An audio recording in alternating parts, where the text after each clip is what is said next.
Shalom. Dans notre nouvelle émission, le thème est « Nous avons l'encre qui garde notre âme ». Hébreux 6, versets 19 à 20.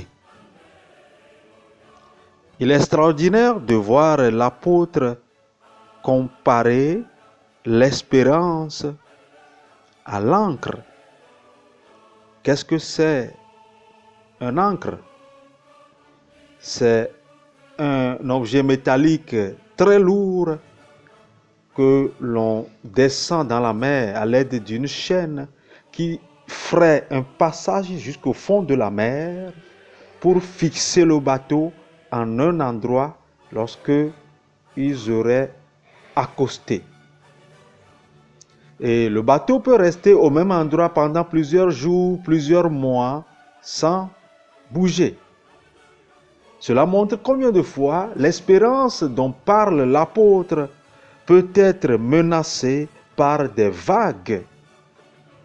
Nous pouvons lire dans Hébreux 13, le verset 9 qui dit « Ne vous laissez pas entraîner par des doctrines diverses et étrangères, car il est bon que le cœur soit affermi par la grâce et non par des aliments qui n'ont servi de rien à ceux qui s'y sont attachés. »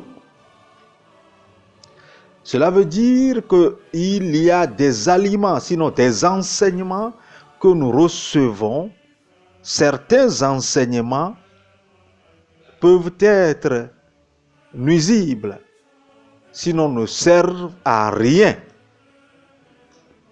Dans le livre d'Éphésiens, chapitre 4, le verset 14, il est écrit « Afin que nous ne soyons plus des enfants flottants et emportés à tout vent de doctrine par la tromperie des hommes, par leur ruse, dans leurs moyens de séduction. »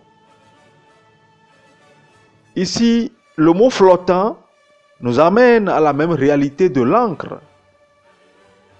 La vague peut faire flotter et peut faire déplacer le bateau si il n'est pas fixé par un ancre.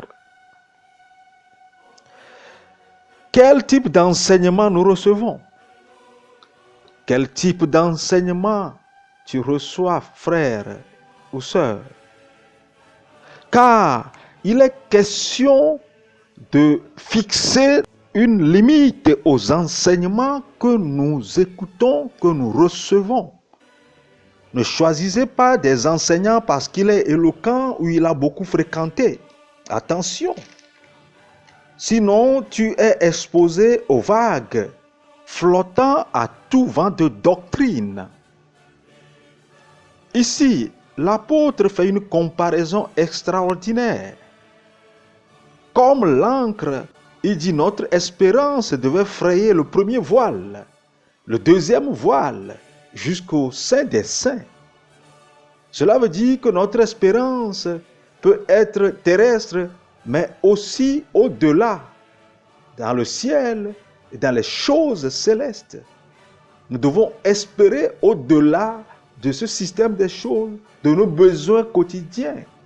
Il dit, là où Jésus est entré pour nous comme précurseur, le sacerdoce lévitique que font les grands prêtres de Aaron n'est pas dans une dynamique de précursion. Bien au contraire, le sacrifice ne dure qu'1 an et les entrées sont très codifiées. Tandis que lorsque le Seigneur Jésus-Christ est entré, c'est pour nous faire entrer dans l'espérance éternelle. Gloire à Dieu. Son œuvre nous ouvre la voie à tous jusqu'à l'éternité. Il est écrit, ayant été fait souverain sacrificateur pour toujours, selon l'ordre de Melchisédek. Que le Seigneur soit glorifié.